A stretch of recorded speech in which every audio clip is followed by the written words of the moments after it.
I'm Davis Hammett with Loud Light. The Supreme Court ruled yet again that schools are unconstitutionally underfunded, but found funding equitable, complimented the legislature, and laid out a simple, relatively affordable path to adequately fund schools. The court also is giving the state an entire year to fix the problem, so don't expect a summer special session.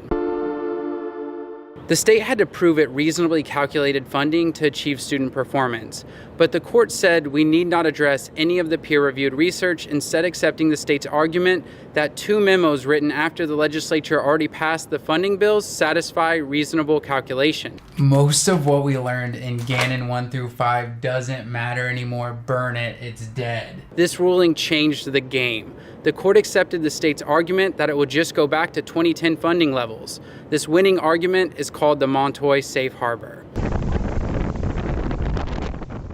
Montoy was the school funding lawsuit that preceded Gannon. Lower courts found that schools were constitutionally funded in the 2010 school year under the Montoy plan. So the state plugged the current student population into the 2010 formula and adjusted for inflation.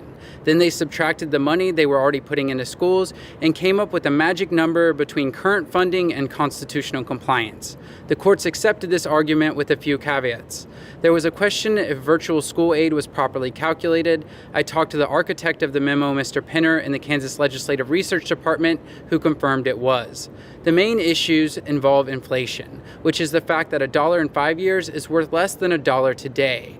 First, the court told the state to add the 2 years of missing inflation to the memo's formula for school years 2018 and 2019.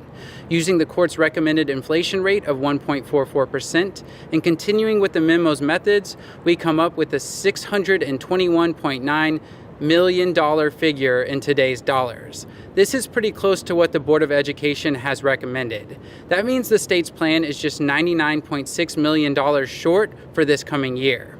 Second, since the state is phasing in this funding over 5 years, it must adjust for inflation each year. Which inflation rate to use will be a debate, but if we use the court's 1.44%, then the state will need to invest roughly $50 million extra each school year. The equity section of the ruling is most surprising. The court has always ruled that local option budgets are only for extra things, not for basic school functions. But in a major pivot, they're allowing the state to mandate a 15% local budget and force a ratio of that money to go to at-risk kids. This means districts with few poor kids have freedom in how they use local dollars, whereas districts with lots of poor kids have little to no control over local dollars. The court cautiously calls all the equity issues constitutional under the present circumstances, which means theoretically on paper, since these changes haven't gone into effect. If this causes too large a disparity, we may see it come up again in the future.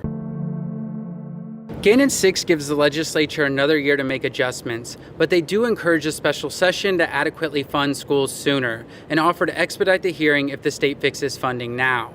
The governor and legislature are very unlikely to call a special session, but if they did, they could actually fix everything right now without raising taxes. That's because Kansas is ending fiscal year 2018 on June 30th with an ending balance of over $500 million. Not the $500 million budget holes we're used to seeing, but an over $600 million surplus. If the state did call a special session, they could put the $99.6 million in for this coming school year, add inflation adjustments for future years, end with a 7.5% ending balance like they're supposed to, and get a hearing before 2019 to declare the school funding plan constitutionally sound. While both sides of the lawsuit can walk away feeling like they won, this is a 5-year plan. If schools are constitutionally funded or not likely depends on who is elected this August and November. The governor's primary is August 7th. The last day to register to vote is July 17th, which you can do at ksvotes.org.